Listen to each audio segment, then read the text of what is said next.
Sit down if you want to. Right in the middle of what's going on. I'm in the middle of an interrogation. Take a seat, young Skywalker. The middle children of history, man. Middle of the day, Alfred. Please, take a seat there. Right now, I'm in the middle of nowhere. Stop the middle, it's a base hit! Meeting in the middle. Slide. They fought for the freedom of middle. The middle of The middle of a the middle of a war! This is freaking ridiculous! Why don't we have a seat and talk it over? No! Not the middle seat! Turn off your TVs for just 1 minute and plug into the stay-at-home edition of the Middle Seats podcast, the best seat in the house for all things movies and entertainment.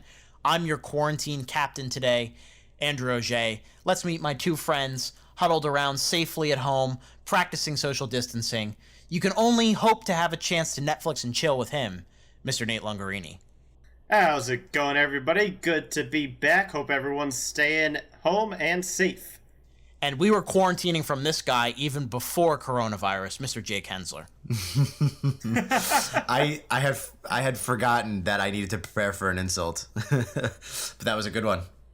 Yeah, you know what? That's fine. I'm quarantining myself anyway. I don't want to talk to you. Obviously, since we last talked, the world went crazy.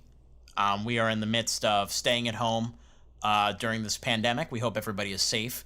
But a lot of people have a lot of time on their hands right now. So I know personally I've been asked for a lot of recommendations for streaming, and I kind of was like, just go to the website, like go to Screen Cinema and all the clickbaity websites that have compiled literally everything that's on Netflix, Amazon, Hulu. I was very resistant to it for a while. People forget your name isn't spelled Google. Right, that's exactly my point. Perfect. And you can also find things for yourself usually, but now that I think about it more and more, we owe the people a service, gentlemen. We know a lot in this tough times. We were prepared for this moment because we know what we haven't seen and what we need to see, and a lot of people don't. So today, we are forming Quarantine Streaming SuperTeams. So what does that mean? What that means is we're going to go through the core four, the biggest streaming platforms, Netflix, Disney+, HBO, and Amazon. Sorry to Hulu, but a lot of the stuff that's on Hulu carries over to these other ones anyway. And we are going to give you 4 different options for you to watch for each of us. So I'm trying to do math real quick. 12 options, right? 12 different things to watch. There we go. Left me on an island here doing my own math, guys. Thanks for the help. You don't want my help with math, trust me. So we're going to give you a hidden gem on each of these streaming sites. We're going to give you a major crowd pleaser, so some kind of blockbuster that maybe you haven't watched in a while. Maybe you've seen it and just want to rewatch it. We'll give you something critically acclaimed, and then we'll give you a series. I know my picks for series are less based off notoriety and more based off the moment, so we'll get into that in a bit. But boys, how we doing overall? How's life? Anything crazy happening for any of you? No? Jake, you're growing out the beard pretty bad. Nobody can see that, but yeah, it's gross. It's almost, I shaved, the last time I shaved was around Halloween, so this is the longest it's ever been officially. I love it. Are you trying to go Halloween to Halloween? No, I don't think the people in my life would allow me to do that. And also my cousin's wedding is in August, and she would not let me in if I walked in like that, so. They'd be like, who let the homeless guy into the wedding? Yeah, for real. Who do you know here? Maybe you can be like Gimli and braid it nicely for the wedding. Yeah, I'll charge in with an axe. I'm sure that'll go well. Nate, disappointingly, you're kind of clean shaven right now. Yeah, I tried growing it out for a little bit, but I'm going more for surface area rather than length here. And I'm pretty notoriously a chin strap type of beard, and I'm really trying to get it to go on my cheeks here a little bit. It's half working. Yeah. I don't like when I grow out any kind of facial hair because for whatever reason, my hair turns like ginger, and I don't like associating with being a ginge, at all. There's a little, streaks of red that come in my beard, and it's been pointed out to me for all my life. That's very random. It's super random. I don't know. I think it's because I'm partially Irish, Or you've just gotten, your blood heated from too many bad movies. That it's just this is the only way that it comes out. Yeah, I'm two terrible recommendations away from being Bill Burr, basically. Yeah, you pop blood vessels in your chin and it goes to your beard. Yeah. Well, we're only going to be talking good movies today, thank God. We got a lot of good vibes coming. So let's get on with this. Let's move into Netflix. Now, of course, guys, Netflix is the OG streaming site. A lot of the imitators have followed suit, and they're there for you. You know, they're always there for you. They have probably the most original content out of the entire group. Probably. HBO gives them a run for their money, but it's close. And they've got a pretty good catalog of stuff. So without further ado, let's start with a hidden gem. What is a hidden gem on Netflix that people should be searching out? Let's start with Jake Hensler. So I'm already anticipating a little pushback as far as a category goes, because this did win, I think, Best Original Screenplay a few years back. No, but I feel like this is a movie that a lot of people go, oh, yeah. But was that good? I never saw that. And I always get a little annoyed because I love this movie. And I'm going with 2013, I think, the movie Her with Joaquin Phoenix. It comes and goes from Netflix. I've seen it go. I've seen it come back. I've seen it go. I've seen it come back.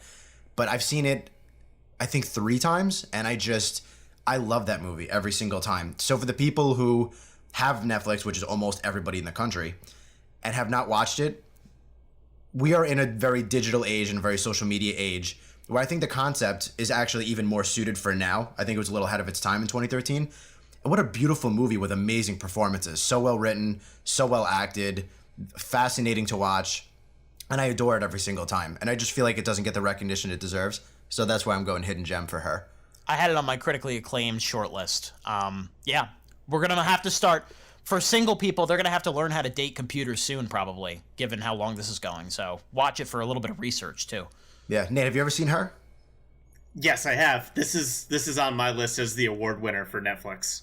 So how do we want to handle that? Gotcha. Do I just bring it up right now? So Jake surprised me here, but this is definitely under my critically acclaimed category. I very much enjoy Her. From a couple other people that have recommended it too. Some people really love it. Some people are like, it's a little boring. But I think, in my opinion, this is a perfect movie for what we're going through all now, because the movie is kind of about finding connection in isolation. And what better way to look at it than through the lens of Joaquin Phoenix and Scarlett Johansson? It's awesome and very, very touching, moving story. I very much enjoy it. Very underrated Scarlett Johansson performance. So Nate, since you're on a roll, why don't you give your hidden gem? All right. So to completely pivot from a beautiful, well-told story, this one's a little cruder, but never fails to get a laugh out of me. It's Hot Rod. It's your it's your classic like SNL Andy Samberg story. There's lots of movies that kind of fit this criteria in terms of the type of humor you'll expect from this. But you get a little bit of the Lonely Island crowd in this, and I've been watching a lot of Brooklyn Nine-Nine during this quarantine, and Andy Samberg just has been rocking my world in that show, and it's great to get a little bit more of him here in Hot Rod. There's a couple of just standout sequences that have me bawling every time I watch it. Hot Rod is one of those movies where I feel like it really didn't get past an outline and still got made. You know what I mean? Yeah, they had an idea. They didn't have a script, right? Yeah. Like, I just watched it a couple of weeks ago, Nate, and there are 1 or 2 sequences where I just like had to rewind it because it was just so good. There's one moment in particular as we pivot to the third act that you'll know exactly what I'm talking about when you watch it, but it is the craziest, most random, one of the funniest sequences in any movie. I don't think the movie is like top tier comedy overall, but it is consistently a good time. I agree. It's a good choice. My hidden gem is going to be a different kind of comedy. A lot of people might be binging HBO's Veep during this quarantine, and that's a great, great show. It's one of my favorite comedies of all time. I will not be talking about it as my series later because I have other things to talk about to spotlight. But Armando Iannucci's Veep is a very, very popular show. Pivoting off of Iannucci's work, there's a movie on Netflix called The Death of Stalin that I highly, highly recommend. What is it? It basically takes place in Russia during the World War II era, and it's about just people backstabbing each other. It's got his traditional, like, whip fire, like, really quick dialogue. Steve Buscemi's in it. He's great in it. Jason Isaacs is great in it. Just a fantastic, fantastic cast. Just a really, really, really funny and well-scripted political satire. Yeah, I've heard a lot of good things about it. I haven't seen it myself, though. But I saw that was on Netflix, and I was like, oh, man, that's another great movie on Netflix I haven't seen. Glad Drew is here in this crew, because he's going to be helping me find all the recommendations for stuff I've never heard of before either. Nate's actually writing stuff down right now. I'm looking at him. So let's pivot to some bigger movies that people might be aware of. Jake, what's your crowd pleaser? How do you not go Spider-Man Into the Spider-Verse? Yeah, probably one of the most enjoyable movies I've ever seen. Like, even if it's not a perfect, like, 10 out of 10 for some people, it's better on every rewatch, and it's just a blast. It's one of the most visually appealing movies. It's consistently very funny. It's got an amazing story. It's got some great character work. A lot of people consider it to be the best Spider-Man movie, so don't overlook that movie. It's just so much fun. There have been times where I'm like, I have an hour to kill before I have somewhere to be, and I'll just throw on, from 30 minutes in to 30 minutes left, and just throw on a middle hour because it's so much fun to watch. Certified golden throne from the middle seats when we reviewed it. People on Twitter have been giving their rankings of Spider-Man movies, and people that don't have Into the Spider-Verse first, I've been muting. It's kind of fun. It's petty, but it's fun. Nate, what's your crowd pleaser? All right, so I've been thinking a lot about, like, classics, and specifically classics that I have not rewatched in a long time. And everybody likes Raiders of the Lost Ark, and has seen the first Indiana Jones 1.5 million times, could probably quote the whole thing. It's just one of those, if you're into movies, you've seen this movie lots of times. What I haven't seen a lot is Indiana Jones 3, The Last Crusade. And I'm very much looking forward to giving this one another go, because with Sean Connery there's just some great moments in this movie that a lot of people have said stands up to the original in a lot of ways as, like, the de facto best first and second places. So definitely give Last Crusade a rewatch if you haven't gotten to it, or if you're starting the Indiana Jones series for the very first time. Yeah, a lot of people actually sometimes prioritize Last Crusade over Raiders. It's surprising. They're both great movies. All three of the first Indiana Jones movies and not Kingdom of the Crystal Skull are available on Netflix now. Which is the right move by Netflix. Raiders was on my short list. I'm going to go with another comedy. This is a very different kind of comedy than The Death of Stalin. But this is one that is popular, but not, like, overly popular, so there's a chance you might not have seen it. Spoof movies are kind of a dirty term at this point, but The Naked Gun is one of the funniest movies I've ever seen in my life. Have you guys ever seen The Naked Gun? Oh, yes. Very much love this era of parody movie. I only saw it once, but I did like it a lot when I saw it. Yeah, I mean, if you're looking for a really loose watch, it's completely ridiculous. Leslie Nielsen is a king. He's got, like, big king energy in this. Like, very, very, very funny. It just goes for it. It's one of those movies with so many random gags, and it's been parodied to death and other things. Like, I know Family Guy has done a parody of its opening before, and it's just consistently hilarious. And sometimes that's what you just need. You just need to laugh. You don't need to think. You need to laugh. So let's get a little bit more serious, guys. Maybe. It depends on your pick, I guess. The critically acclaimed choices. Jake, what's yours? I kind of like Spider-Verse. I don't know how you don't go past Shawshank Redemption. I mean, it's number one on IMDb's top 250 over The Godfather. Sorry, Italian people. It's one of those, like, poetic movies. You know what I mean? Like, you watch it and it's just absolutely beautiful. It's filled with hope, and it's filled with, friendship and, messages and great character arcs and beautiful story-wise, unbelievable acting. Every bit of dialogue is really interesting and needed. Like, it's unbelievably tight script. It's just start to finish one of the best critically reviewed movies ever, and I'm so glad Netflix consistently has it. If anybody hasn't watched that, like, what the hell? Right. The only pushback I'll give you on this choice is that it's on cable like every other weekend. So if you have cable, you've definitely seen it recently. But, I mean, yeah, Shawshank is a top 10 movie of all time for me. It pretty much is for anybody that's seen it. Yeah. Not too much more to say about Shawshank Redemption. Yeah, I think it's the most universally liked movie out there. Yeah. Nate, what's your choice? You already gave your choice. So I'll give two. You know what? I'll give two, because we promised you guys, again, I'm trying to do math real quick. Was 12. We promised you a lot. 4 times 12. 48 movies? I don't know. Whatever. We promised you a lot of movies, so I'm going to give you two here. And I'll give you an Aaron Sorkin double feature. So we've got The Social Network, which if you know me, you know it's one of my favorite movies of all time. And it becomes more and more relevant by the day. And I expect a sequel soon because Mark Zuckerberg is a crazy man and has gotten us in some really deep shit in the last couple of years. Very true. So obviously written by King Aaron Sorkin, directed by Super King David Fincher. Fantastic cast. How many countries are in your world, Andrew? That's a lot of kings. I said super. Well, I gave one a Super King, so I think that's kind of above King. That's fair. Shifting from writing to directing, also writing though, for Sorkin, Molly's Game, which is a movie that I think a lot of people overlooked when it came out in 2017. I am myself included. Yeah, I haven't seen this one. Starring Jessica Chastain, it's got Idris Elba, it's got Kevin Costner, it's got Michael Cera, who is playing a version of Tobey Maguire. Fun fact: it's based on a true story of a woman who basically ran a racket of illegal card games, and it is one of the most fast-paced, entertaining crime rides you'll ever watch, with like really great dialogue showcases, excellent acting. It's not quite as good as Social Network, but really nothing is.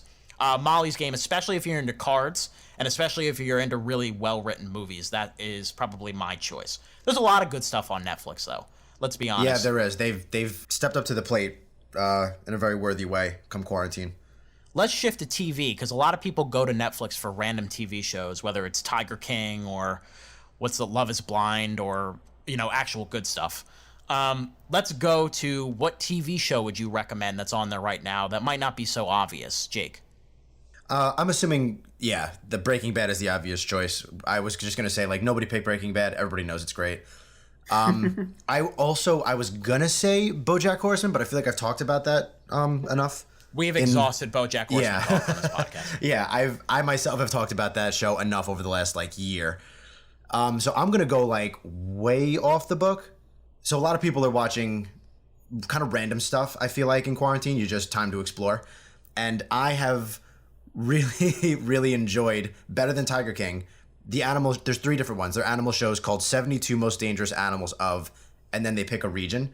There's one for Asia, there's one for Australia, and there's one for Latin America. And I'm so interested by them. I've seen all 3. I've watched all 3, and I think they're so and it literally just lists dangerous animals and what they do, and they really get into specifics. And the nature part of me sits down and is just in awe about how deadly jaguars are and how box jellyfish can kill you in 20 minutes and all kinds of stuff like that. So cool choice, I'm Jake. go way I off did the not book. expect that out of you. Yeah, I didn't either. Yeah, I decided to go way off. I went basic Shawshank and then off the book for TV. And I got to give a shout out to my friend Sean. He introduced it to me, and I just binged them. Nate, I know for a fact you didn't have that choice. I definitely did not. Yeah, so when it comes to TV, I'm definitely the odd duck out of the 3 of us. I tend not to watch a lot of shows. I much prefer the movie format. So if you're like me, you might appreciate this pick. I'm going with Sherlock, the Benedict Cumberbatch BBC series that's on there. The first 3 seasons are excellent television. They're long-form episodes, so there's only 3 or 4 episodes a season. And they're very, very well done, almost like mini movies in a way. The one little disclaimer I will put there is that the 4th season jumped the shark in such a major way that it almost spoils the last 3 seasons. But if you stick to the first 3, you're going to have a great time. I watched the first 2 a while ago, and I liked them a lot. Yeah, they're both great choices too. And the episodes I've seen, I loved. SNL is currently still on the air, sort of, kinda. They're doing quarantine episodes. They're doing what they can, but sometimes you just need some good old-fashioned sketch comedy. So I'm recommending I Think You Should Leave with Tim Robinson. I don't know if anybody has seen this out of the 2 of you. It is hilarious. It's 6 or 7 episodes, 20 minutes each, 4 or 5 skits in it of the most bizarre, absurd stuff you will ever see. It is so funny, and it has gained such a hit cult following that it has its own Twitter accounts made for memes of them. We're expecting a 2nd season soon. Tim Robinson was a writer on SNL, so he's got a lot of that same style of humor, but he just takes it even farther. It's a lot of gross out humor, it's a lot of craziness, but it's kind of like Naked Gun, where it's zany, and sometimes you just need to just throw your hands up and laugh. So I recommend I Think You Should Leave. Alternatively, honorable mention for Documentary Now, which is similar, but more structured. Interesting. I've heard of it, but I don't really know much about it up until now. Yeah, you both should watch it. It's pretty quick. And I know a couple of our counterparts and friends have watched it and have thanked me for the recommendation. So there you go. You guys should take it as well. So that's Netflix. Obviously, there's a lot more on Netflix that we could have recommended, but we're trying to keep it to the essentials, to the classics.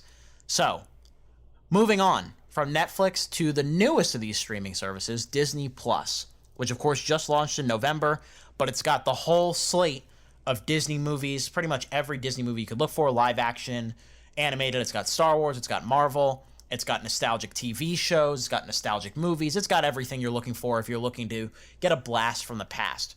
But what are movies that are underlooked in that big slate that they've put out? Nate, what is your Disney Plus hidden gem? All right, so for Disney Plus, I'm figuring a lot of people know the animated movies that they want to see out of this. So I went for one of the properties that Disney acquired in the Fox merger that I wouldn't expect to see on a Disney platform, and that's The Sandlot. I've talked about The Sandlot before. It's one of my favorite nostalgic movies of my childhood, continuing on into present day. A wonderful, awesome, fantastically quotable movie. But it's on Disney Plus. So if you're in the mood for something a little different that reminds you of a simpler summertime, The Sandlot is right up your alley. Oh, interesting. You've talked about that movie a lot. I know that's a big family movie for you, right, Nate?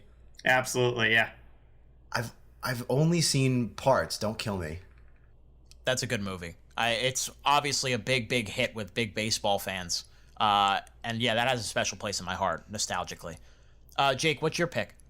It's pretty hard to find hidden gems on Disney Plus because, like Nate said, people seem to know it is on Disney Plus, and it's not a whole lot of original content. And it's a lot of, Disney's one of the most popular entertainment, venues out there. So most people have seen most of Disney's stuff in some extent. But I'm going to go with the live-action Jungle Book because the live-action Jungle Book was pretty much definitely the best live-action new movie that they've come out with. And it didn't get the recognition that movies like Lion King and Beauty and the Beast and even Aladdin got, I don't think.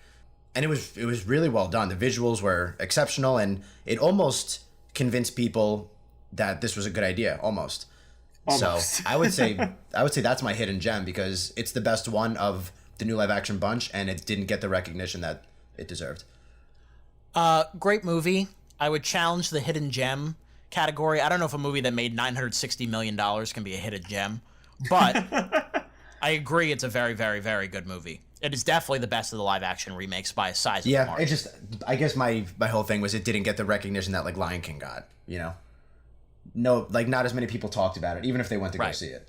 So, since I know nature documentaries are on the table, I had this on one of my shortlists for hidden gems, but I'm going to recommend African Cats. So Disney Nature puts out these different documentaries about different subsections of animals. So they had Earth at first, which was broad, then they had oceans, and then they came out with African Cats. It's probably not as detailed as the one Jake recommended, because that sounds like it has a lot of comprehensive detail, like you're reading an encyclopedia and you're actually learning things. You don't learn a lot about African cats here. But it is a lion and tiger documentary narrated by Samuel Jackson. Wow. So I remember seeing this movie in theaters in 2011, and he just makes the experience special. He is holding back so hard, trying not to say MF so bad, and so many look at that lion attack that gazelle, and you can hear the little pauses where he was gonna say but he didn't. That's awesome. Samuel L. Jackson's restraint in African Cats is the reason I'm recommending that as my hidden gem. That sounds awesome because I've heard of it. I don't think I knew that he directed it, narrated it though. Interesting. So they get big celebrities for all of them. Like James Earl Jones did the Earth one, Pierce Brosnan did Oceans, and then Sam Jackson did African Cats. I know Ed Helms did one, but yeah, Sam Jackson, African Cats. You're never gonna find a better pairing because he is basically a goddamn lion in real life. You see how this amazing creature tackles the gazelle. It sounds like he's constipated because he really, really wants to say something. They should just let him go. I can't believe how many Disney movies that guy's done. How many family-friendly movies he's done in the past. Speaking of family-friendly, let's go to crowd pleasers, because these are a lot of movies that I think a lot of the families enjoyed throughout the decades. Nate, what is your crowd pleaser choice? I'm very happy I get to go first. So that means I get to steal the Avengers from all you guys. First Avengers, obviously in the age we live in and post-Endgame, we're so used to seeing all these characters on screen intertwining in 1.5 million different movies. But don't forget The Roots, and The Roots is the very first movie that brought them all together for the first time. It still holds up. It's still a lot of fun. There's no way you can't have a good time watching this movie. It's a good point. Like, I didn't think of it that way because I tried to keep all the MCU off of my lists, just because I felt like they were obvious. Yeah. But sometimes it's good to go back home, you know? Yeah. I like that. No, agreed. I actually did rewatch it recently just because I was looking for a good time, and yeah, 100%. It's the obvious but correct choice. So Jake, Objectively correct. MCU, Star Wars, or something else for your choice? Yeah, for crowd pleaser? that's the thing. For crowd pleaser, I have to go Last Jedi. LOL, just kidding. Let's not. Nobody get mad. Oh, no. This is a happy show. I know. No, for crowd pleaser, I'm going with a real crowd pleaser, and that is Moana, because yeah, when I first officially bought Disney Plus, I remember thinking I can't wait to watch Moana every time I'm in any kind of goddamn bad mood, because you can't be in a bad mood after watching Moana. It's just impossible. The Rock makes it physically impossible. I know. The movie's just so fun and uplifting, and like if you're not smiling after the first 30 minutes, you don't know how to smile. That's just a fact of Moana.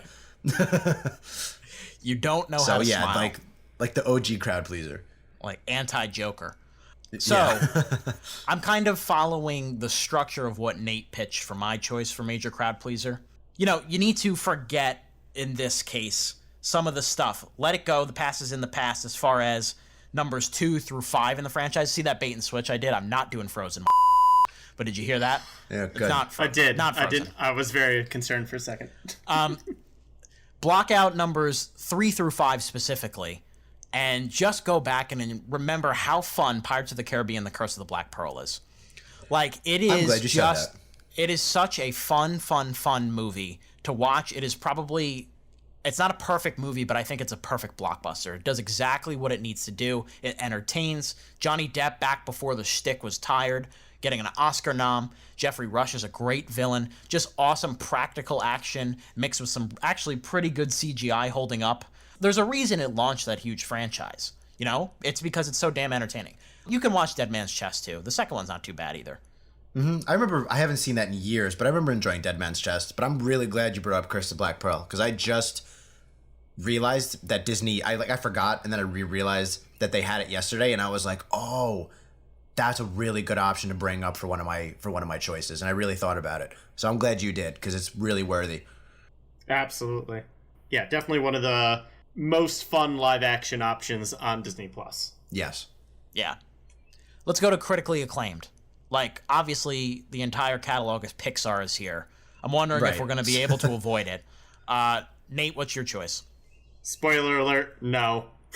My mind went immediately to Coco. This is one of the ones that I've only seen the twice now. It was actually the first or second movie I've watched since quarantine started. And it's a good feel-good movie. It's a great story. And it's a whole culture that I find fascinating and very, very well put to film here. Very much enjoyed the story of Coco, and definitely a good one to check out in this troubled time. I forget, was this not your number? It was your number 2 of 2017? Does that sound right? Because I think Blade Runner won. Yeah, I don't know off the top of my head. I don't. It's definitely talked about. You don't know your own list off the top of your head? Ugh, blasphemy. No. I do. I know your list better than you, I guess. Yeah, Coco, that great. is definitely true. Yeah. Coco, great choice. Jake, what about you? Also, spoiler alert, Andrew, no. And I was, I remember going through and being like, oh, this is easy. Literally any Toy Story movie. Yeah. Literally yeah. anyone. There you Take go. your pick. The worst Toy Story movie is like an 8.5 out of 10. It's even higher than that for me. Yeah. Yeah. It's like it's like 2 9s, a 9.5, and a 10 for me on my scale. Well, yeah. Yeah, they're literally take your pick of Pixar movies. It's really easy. Yeah. I mean, if you didn't get a chance to do Toy Story 4 last year, what are you waiting for? Like, it's there now. Yeah, go to. Yeah, we were some of the biggest skeptics, and we have completely done a 180. Right. Go watch that. So spoiler for me, no. We can't like I had Coco written down as a possibility. I had Fantasia written down, not Pixar, but I want to talk about this one movie. I have Up, Inside Out, Incredibles, a bunch of Pixar movies ahead of it.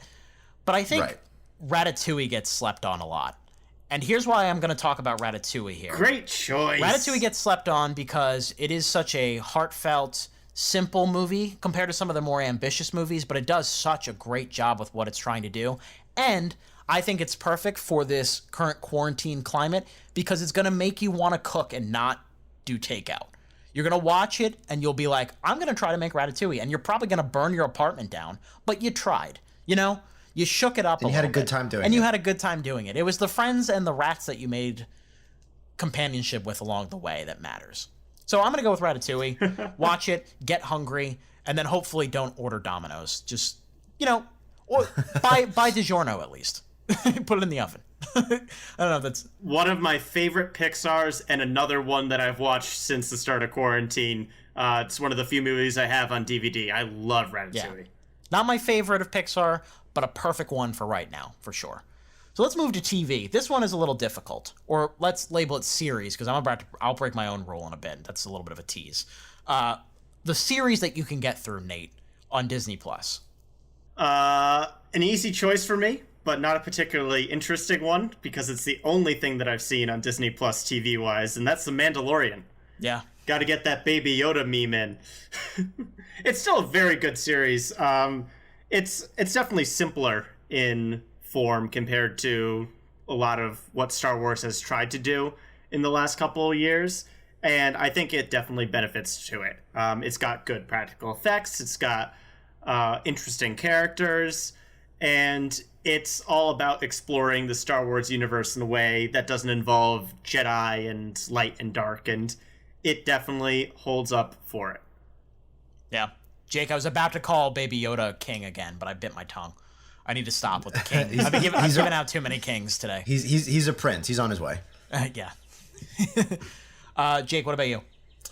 Using Nate as a platform here. I don't think I realized this, but there's a character coming to The Mandalorian from the animated Clone Wars series, Ahsoka. Is that correct? Yep. Gonna be played by Rosario Dawson. That's what I heard, which was good because I am 5 episodes into Star Wars The Clone Wars, and I'm enjoying it. And that would be my recommendation as far as Star Wars goes, because if you're a Mandalorian fan, which a lot of people are, I kind of want to get to know this character. I've heard really, really good things about this character, and I like Star Wars. And this is a big branch of Star Wars I'm not familiar with really at all. So I'm 5 episodes into that, and I'm enjoying it. So that would be my recommendation. It's funny because me and my good special friend Rafi are about 9 episodes in. So we're a little ahead of you. We're still waiting for it to pick up, but I've heard great things about it. So I'm ready for it to pick up and get. Yeah, really I wouldn't good. say I'm in love with it, but I'm right. I've heard consistent good things, and it feels like something I should catch up on. So heard the same things about Star Wars Rebels too, which will probably be doing. Yeah, it's one of those where you definitely have to sit through and accept the fact that it is made for kids, like a good Pixar movie can. It eventually hits on something that adults can find fun too, but sometimes just sitting through the kid style writing every now and then. Right. Mm-hmm. So series for me was pretty difficult. There are a couple of things that I was thinking about recommending based on reputation alone, but I haven't seen them, like the animated X-Men series, the Spider-Man animated series, which are classics, but I've only seen select bits and pieces, so I don't feel in good conscience I should be recommending it just in case, somebody wants to come back and write angry hate mail with us. middleseatshow@gmail.com is where you can send that hate mail.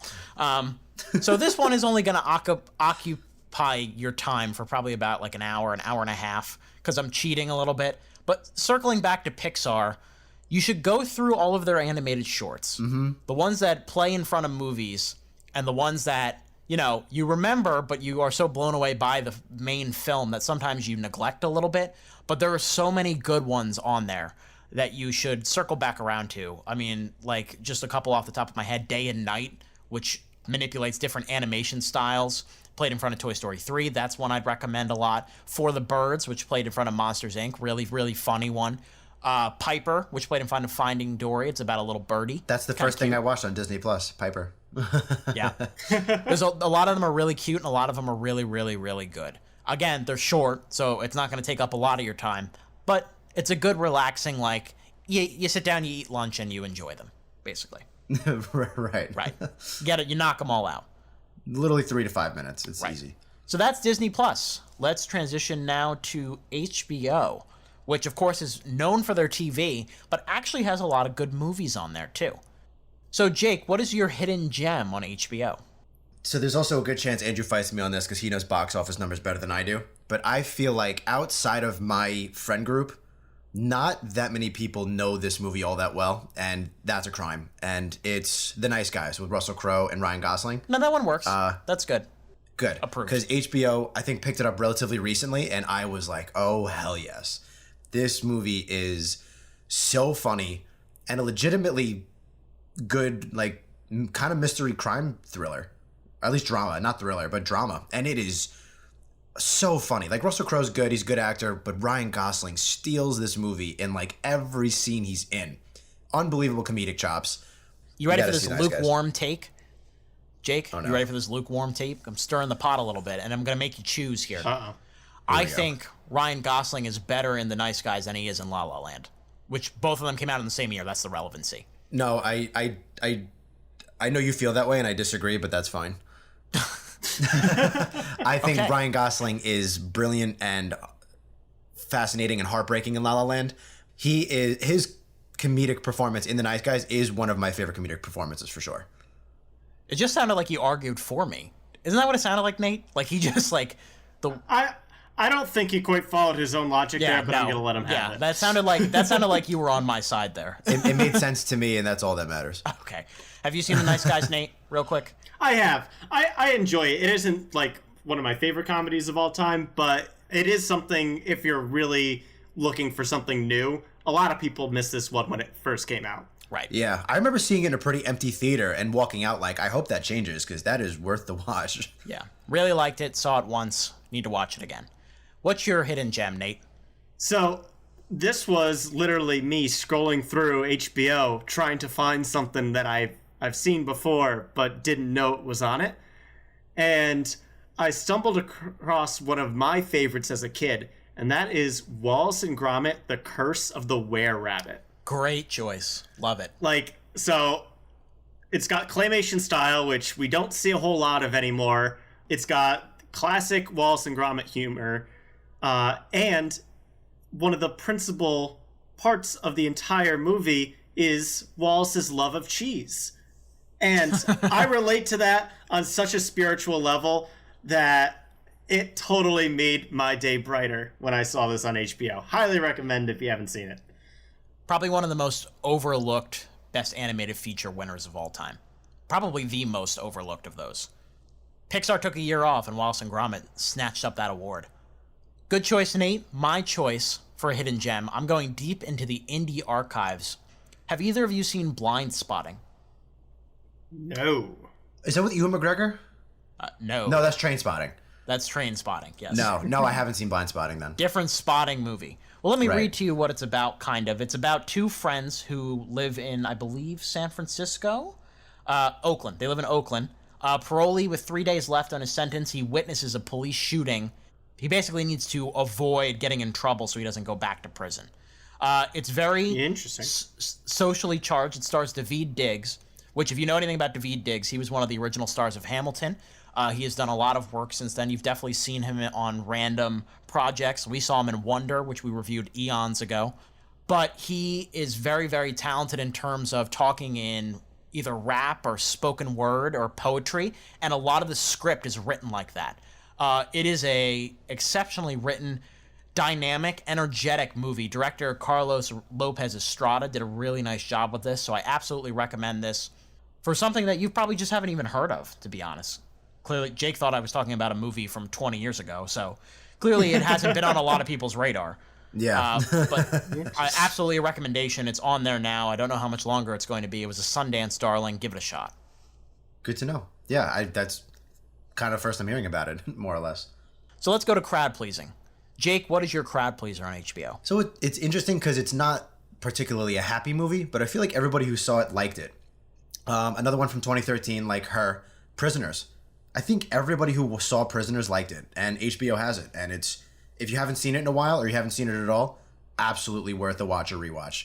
What a dynamic movie with, it's so thrilling, amazing performances, really, really good, mystery, I guess crime? Is crime? Kidnapping? Absolutely. Crime. Yeah. Crime thriller. And oh yeah.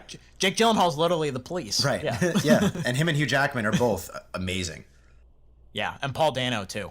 Got to throw my props to the future Riddler. I had it on my short list for critically acclaimed. It's a masterpiece. Denis Villeneuve, director, who of course did Sicario and Blade Runner 2049 and is doing Dune. He's a king. He is definitely a king. For sure. Yeah, he definitely is a king. This is kind of where he had done movies before this, but this is kind of where the mainstream film community got to know him.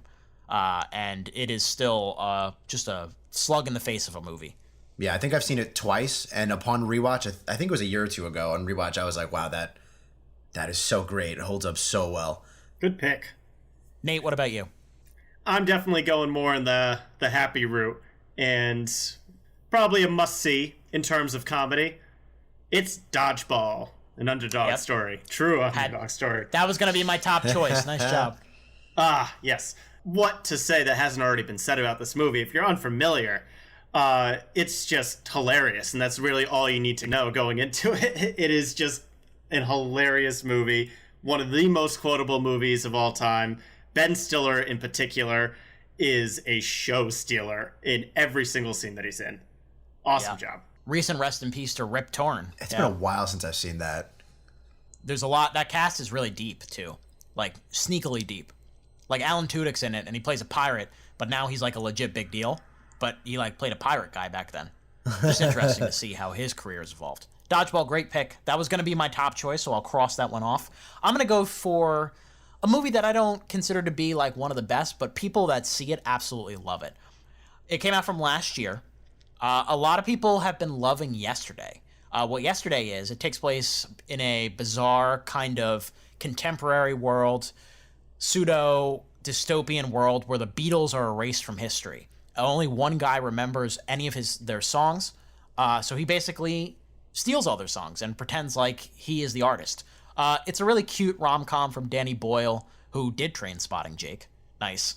Bring it back for full circle. But it's not my favorite movie. I would give it like a 6.5 or a 7.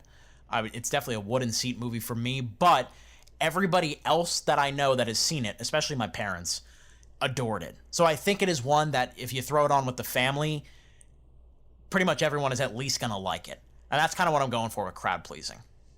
I have not seen it yet. I definitely have it on the short list of movies that I missed in the last couple of years. But I remember loving the trailer. Andrew's picking a lot of stuff that neither of us have seen, Nate. It's almost like he watches hundreds of movies a year, and we only see like right? 60, 70. Yeah. Also, I'm trying to avoid the big ones because I just assume people have seen them already. Let's go to critically acclaimed, Mr. Jake. Oh yes, I for the first time ever watched Aliens during quarantine, and I don't know what took me so long. I've seen Alien twice. I've never seen Aliens up until a couple weeks ago, and I was on the edge of my seat with excitement and just thrills the entire time. Like, what an awesome setup at first. What an awesome way to keep the movie going at the midpoint, and what an awesome ending, just start to finish. It is so much fun. Even the cheesy, 80s style that it has still holds up really well, and it's just a blast. So much fun. If you haven't seen Aliens and you can take a little monsters and blood, wow. Yeah. So worth it. All 4 of the Alien major movies are on there. I don't know if anything else is for HBO. But obviously, I recommend that you watch Alien as well. It's definitely a little heavier. Yeah, you gotta see the first before the second. Yeah. Right. It'll make Aliens even better for you. Yes. Yeah, in terms of all the Aliens, I've only seen the first and the second movie, mostly off of the critical reception to both. But as a non-horror guy, the first one is still very, very good. And then this one definitely does kind of what Terminator does with Terminator 2. And you go from straight up horror thriller to action movie, and it pays off in spades. Aliens is very, very good. So, going on to my critically acclaimed movie on HBO, one of my personal favorites is Shutter Island. This one is a great, mystery. It's got Leonardo DiCaprio, so mom's gonna be happy. And Mark Ruffalo. Yeah. And Mark Ruffalo.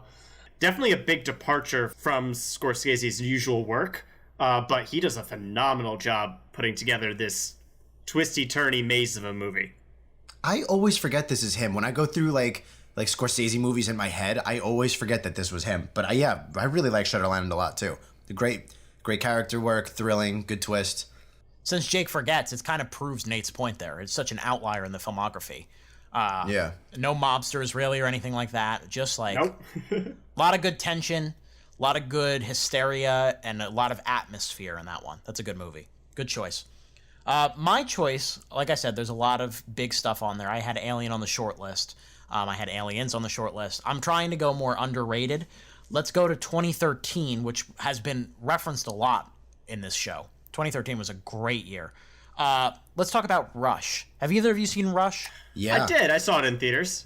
Yes. Chris Hemsworth and Daniel Bruhl, who, of course, would meet up again later in the MCU. They haven't officially yet. But Daniel Bruhl plays Zemo, Chris Hemsworth, Thor. Ron Howard directs this biopic about Formula One racing. And it is electric. It's one of the best sports movies I've ever seen. It's a great underdog story. Excellent performances by both Hemsworth and Daniel Bruhl, who this was the first time I had ever seen Bruhl in anything. It proved Hemsworth could act beyond Thor, which I think was really important for his career. Yeah. Yes. Yep. Yeah. Little gem, especially if you like high octane, like racing action. You're still high off of Ford v Ferrari. I would recommend this one especially. Yeah, that's a great point too. Yeah, I only saw it the one time in theaters, but I was really up on it. I liked it quite a bit. That's a good one I should rewatch too. Good revisit. Yeah, great movie rivalry. Yes. Yeah. Yeah, that's definitely the bread and butter of that movie. Let's move into HBO's bread and butter, which is their TV. There's a lot to pick from here. Jake, what is the one you're going to single out? Hell yeah. I'm going to single out Barry, starring Bill Hader. Bill Hader is one of the best assassins probably in the world, military man at his roots, and he wants to get out of that business and become a comedian. No, not a comedian, an actor. Actor, yeah. Yeah, and I've heard only good things, and then when I finally watched it, I was even more impressed. Like it's legitimately funny. It's legitimately got good action, and from like a dramatic storytelling standpoint, it's got some pretty big balls too. Like there were some shocking twists and turns in the episodes that I was not expecting, and it is top to bottom really, really well done. I enjoyed Barry quite a bit.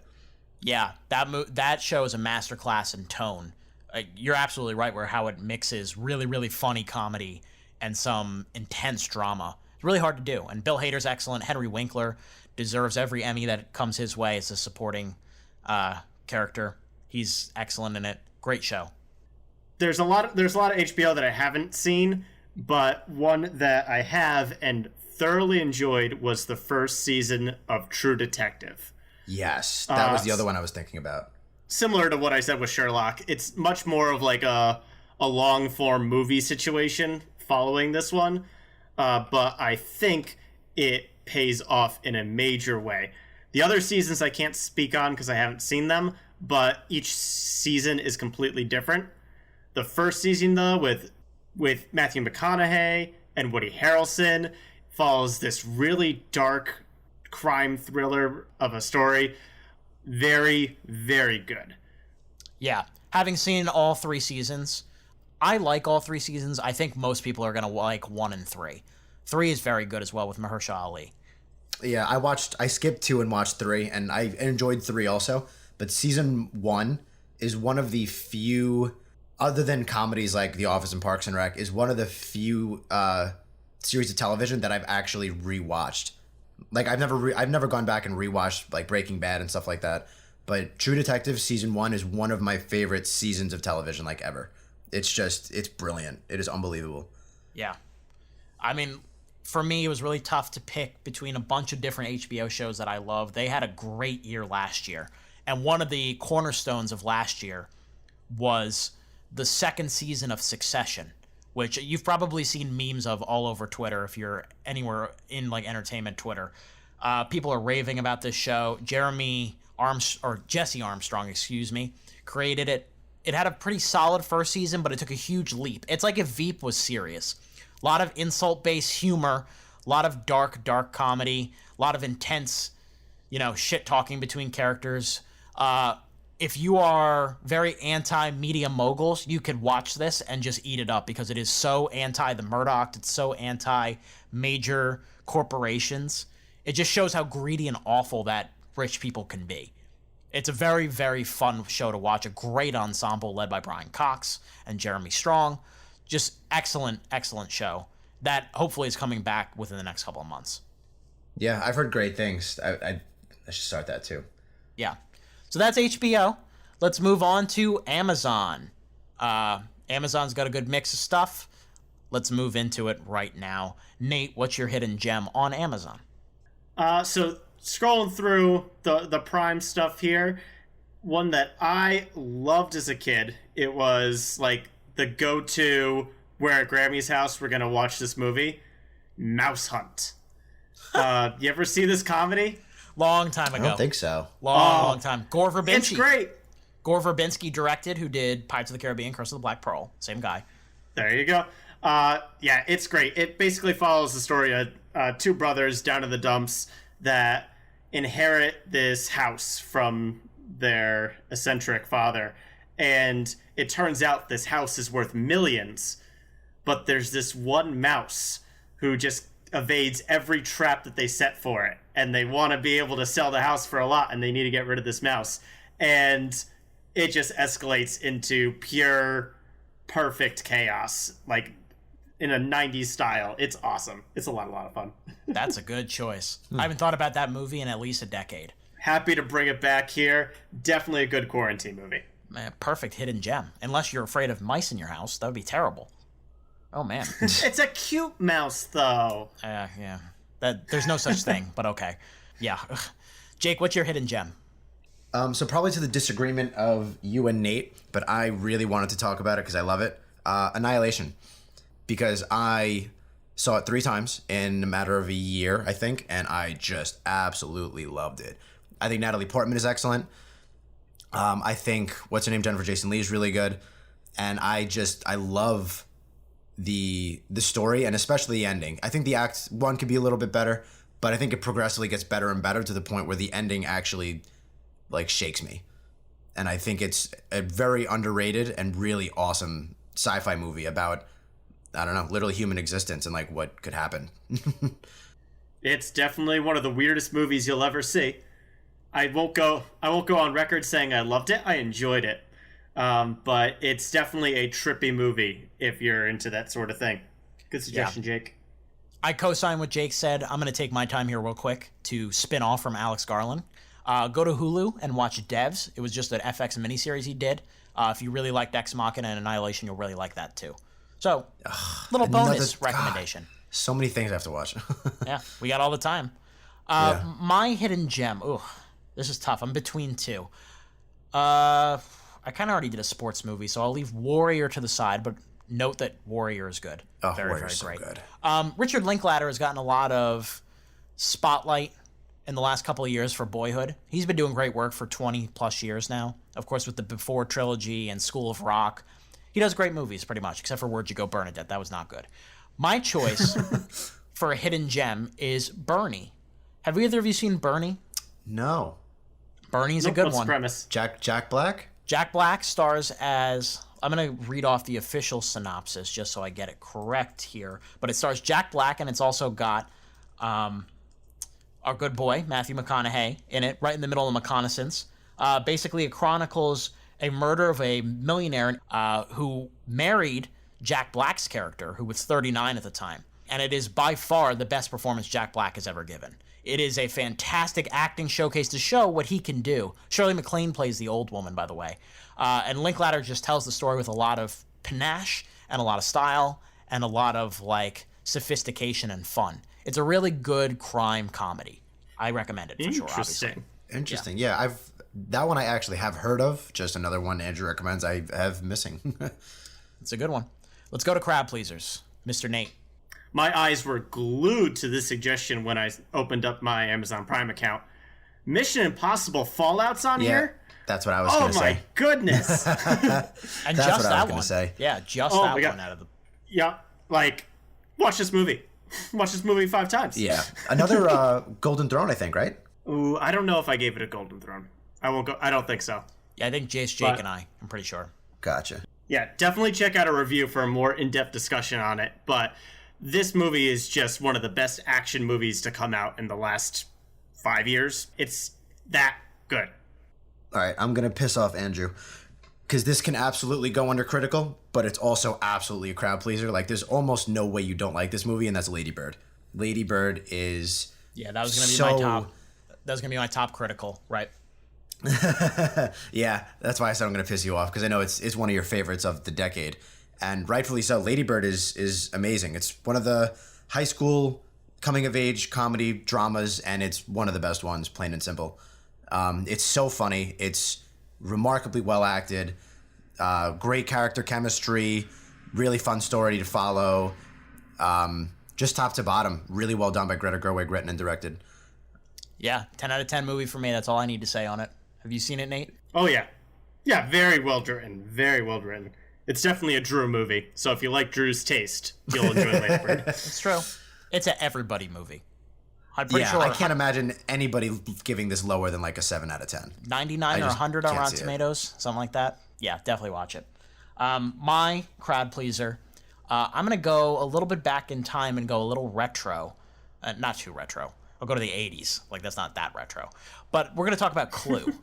Clue is a really good, underrated... Yep. Clue is a really good, underrated, of course, based off of the board game. Really good, underrated, fun, entertaining watch. A mystery movie with a lot of different answers that you're looking to solve and some really eccentric characters. It's basically like the board game brought to life, which is the best thing you can say, and harder to do than it seems like, because we had a Battleship movie that didn't get into any kind of battleship until like the last 5-10 minutes.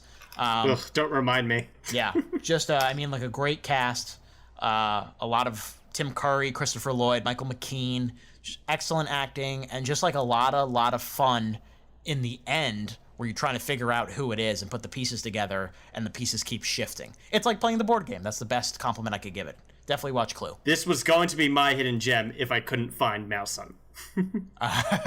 Were you searching for Mouse Hunt specifically? Absolutely. Oh, God. It's mine.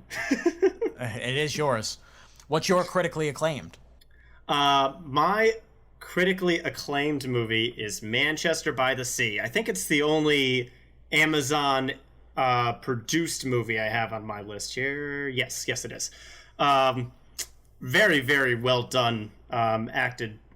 My only critique, I guess, is that this is going to be a tougher story to watch in times like today. This is not a feel-good movie by any stretch. Yeah. It does have some good comedy, yeah. It is a fantastic film. It is super sad, but you know what? We need to get a little real. Tough times are tough right now. Not everything can be happy, so I'll endorse it. Yeah, no, absolutely. That's a great pick. Great acting, and it definitely has some laughs too. But yeah, really, really overall sad and oh wow, that really sucks. Jake, what's yours? Mine could cross over into hidden gem as well, but as far as critically acclaimed, Florida Project was excellent. Also, really real feeling movie, kind of like Manchester by the Sea. Quick rundown: basically, a bunch of poor families live in a kind of motel right outside of Disney World, and it's basically like there's the epitome of fun and happy childhood and imagination, and you just can't quite get there. And how they have to make you know, make do with really, really harsh living. Kids have to do with making really harsh living situations the best they can. And it's really, really touching, really well acted. Willem Dafoe is, I don't know. He's great in Lighthouse too. One of his best performances. Great child acting too. Just really, really touching, really, really well done movie top to bottom. Also available on Netflix if you don't have Amazon.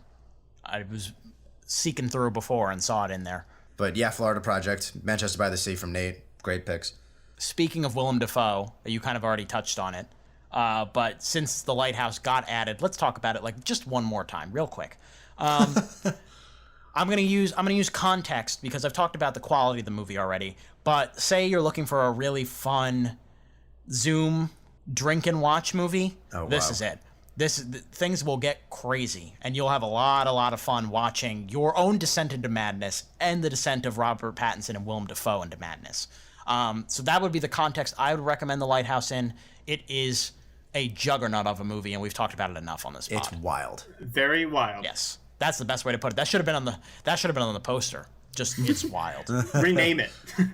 Last rec of the pod for everybody. Shows. This one's kind of difficult because Amazon has a lot of original programming, but I know we're not really privy to a lot of what they've done. There's a couple of big shows that people have been watching that we have not seen. But Nate, what would you pick? Yeah, I definitely went for the nostalgia on this one. If I wasn't watching Scrubs, this was on in my house. Psych. Very, very fun show. Oh. Psych. I don't know what that is. Really? Oh. No, I don't think I do. It's a great one. It basically follows a very, very good detective and his lovable friend who start a business, but they falsely make the gimmick of his detective work the fact that he's psychic, even though he's not. And it follows like the Scrubs formula where there's just something fun every episode and they're getting into antics and stuff. But the chemistry is dynamite. Every show is just fun. It's just a goofy TV series that you can binge watch at any point in the series and have a good time with. I've heard awesome things. It's it's kind of like a cult following show. I like a lot of people that like it, really, really like it. Great premise. I'm into it. I'd like to throw it on in the background. I've seen 1 or 2 episodes just on in the background. That's a good choice, Nate. Jake, what about you? This was probably especially hard for me because like I said earlier, I don't have Amazon, so I don't know all the things that they have. I had to try and look up some articles. But I heard they have Big Little Lies, right? Yes. They have the first season at the very least. What Amazon does for shows that they don't host is they will put specific seasons and withhold other seasons. So Big Little Lies is there, but... Yeah, that's the season. I didn't watch season 2 yet. I do plan on it, but I haven't seen it yet. But I did love season 1. I thought season 1 was... if nothing, I mean, really good story, but if nothing else, some brilliant character work, both in acting and writing. Really, really compelling characters. And that's kind of what probably drove me forward with it. Yeah, as a whole, I really like season 1 a lot. There's some mystery to it, and I actually don't remember what episodes happen and what, so I don't even want to say exactly. But it's basically a bunch of really, really rich people and their problems in a really uppity town in California, but it gets really compelling. And Reese Witherspoon is great. Laura Dern is great. Nicole Kidman is great. Alexander Skarsgård also really great. Shailene Woodley, I almost said Ben Wyatt. What's his real name? Adam Scott. Adam Scott is also really good. Really, really dynamite cast, top to bottom. I'd recommend the first season quite a bit. Yeah. Big Little Lies reputation speaks for itself. Won all those Emmys. Won Golden Globes. Season 2 added Meryl Streep, which, I mean, come on. Yep. So obviously also available on HBO if you don't have Amazon. Definitely check that one out. All right, last pick. I'm going to go with an Amazon original because I've seen probably 2 or 3.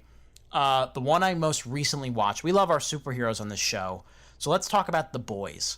This basically takes place in an alternate universe where what if superheroes were just irresponsible, selfish, and really dangerous? Like, what if Superman was like a psychopath? What if the Flash used his power to run through people instead of run around them? It's really dark, but it's also got a big comedic tone to it. It's not a top tier show. I wouldn't put it on the same level as Succession, which I recommended earlier. but it is a really entertaining watch and a really entertaining look at what could happen if this had happened in real life. The main actor to pinpoint that you guys would recognize is Karl Urban, who of course has been in the Star Trek trilogy, the new movies, and of course he's in Thor Ragnarok as Scourge. He's really good in a Scourge-esque role. He's kind of like a, loner badass who was trying to take down all the superheroes. Really good show. I would recommend it. Season 2 is probably going to be back in the summer. So it's only 8 or 9 episodes. Every episode is about 50 minutes. You'll get through it pretty quick, but you'll be ready to go for the next season. So that's The Boys. Have either of you watched it? I've seen a bit of it, but looking to finish it up at one point. I've heard that there's a scene involving a dolphin that is a much watch. Yep. Yes. That's a really good tease. That happens about midway through the show. So I think both of you would like it. I don't know if you would adore it, but you would definitely at least like it. It wouldn't be like a waste of your time. I'm surprised you didn't go Watchmen, Andrew, at all. Not for this time. There's not like it's too dark for right now. So everybody take a deep breath. That has been. Oh, that was a big one, man. Very. Have you ever gotten out of breath from breathing too hard? That's happened to me before. I think you've been sitting down watching too many movies. I think I'm gotta just get that heart rate up. I'm just unwell. Those are our quarantine streaming super teams. We're going to write this up in some form so you have them in a written way. But of course, try to watch as much as you can. Before we go, Nate Lungarini, where can they find us on the internet? Alrighty, here's how you can get in touch with us. Please like, comment, and subscribe to our YouTube channel, The Middle Seats. You can also listen to us on the go on all your podcast platforms, including SoundCloud, iTunes, Stitcher, and Spotify. For questions, comments, and updates on the show, keep an eye on our Facebook, Instagram, and Twitter, all at The Middle Seats. And if you like what you hear and you want to see more content, let us know and spread the word. We hopefully will have more quarantine content for you in the future. This is obviously enough for you to work with right now. So we're hoping you enjoyed this episode. We hope to be back in the future. Obviously, we don't know when theaters are going to be open again, but we will be providing as much to you as we can so we can have some fun and get through this together. And of course, everybody stay safe. Until next time, I'm Drew Auger. That was Nate Lungarini and Jake Hensler. Keep that seat warm, everyone. We'll be back soon.